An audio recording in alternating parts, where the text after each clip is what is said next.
अतिथि के रूप में इस ग्राम सक्करपुर में आयोजित इस सभा में उपस्थित मुख्य अतिथि ओम प्रकाश राजभर जी, जो कि भाजपा के राष्ट्रीय अध्यक्ष हैं और कल्याण मंत्री और पंचायती राज मंत्री हैं। मैं उनका हृदय की गहराइयों से स्वागत और अभिनंदन करती हूँ। साथ ही मधुबन विधानसभा के पूर्व विधायक उमेश चंद्र पांडे जी एवं मंच पर उपस्थित सभी पार्टियों के सभी पदाधिकारीगण तथा सभी नेतागण का मैं हार्दिक स्वागत अभिनंदन करती हूँ।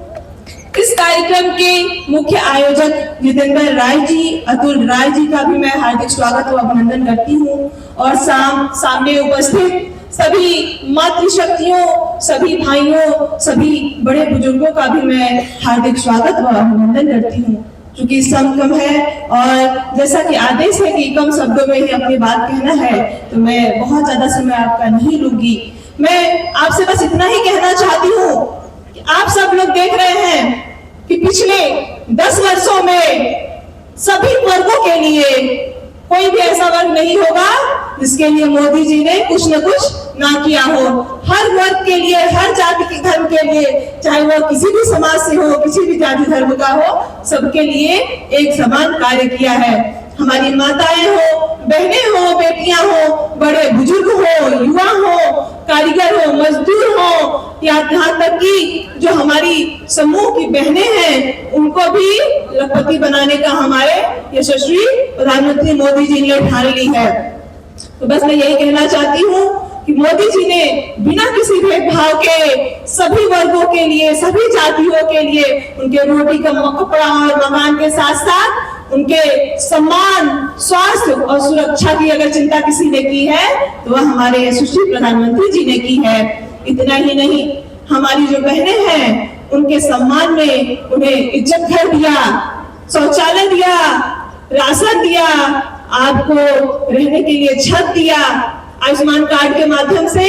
5 लाख रुपए तक का आकस्मिक कभी आपको जरूरत पड़ जाए तो आप उसको उपयोग कर सकती हैं, ऐसी सुविधा दी। इस तरह की बहुत सी योजनाएं हैं, क्योंकि समय नहीं है कि मैं उसको कह सकूं, समय कम पड़ जाएगा। मैं बस इतना ही कहना चाहती हूँ कि जैसे मोदी जी ने आप सभी को, पूरे देश को एक परिवार मान के सबके लिए बिना भेदभाव के एक समान कार्य किया है, आज उसी तरह आपके पास भी मौका है पुनः एक बार अपने मत का प्रयोग करके, अपने ताकत का प्रयोग करके तीसरी बार प्रधानमंत्री जी को, मोदी जी को फिर से प्रधानमंत्री बनाने का।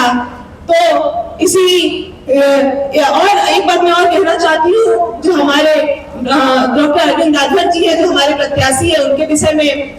कि हम लोग का सौभाग्य है कि हमें ऐसे प्रत्याशी मिले हैं इस बार जो कि योग्य हैं, युवा हैं और शिक्षित हैं। इतना ही नहीं, एक अच्छे ओजस्वी वक्ता भी हैं और सरल व्यक्तित्व के धनी हैं। तो पहली बार हमें कोई ऐसा प्रत्याशी मिला है, तो इस बार मैं आप सबसे अपील करती हूँ कि 1 जून को आप सभी लोग अपने सभी सगे संबंधियों, सभी साथियों के साथ अपने अपने पोलिंग बूथ पर पहुंच करके भारी की भारी संख्या में छड़ी के बटन को इतना दबाइए तो उसकी शोर, उसका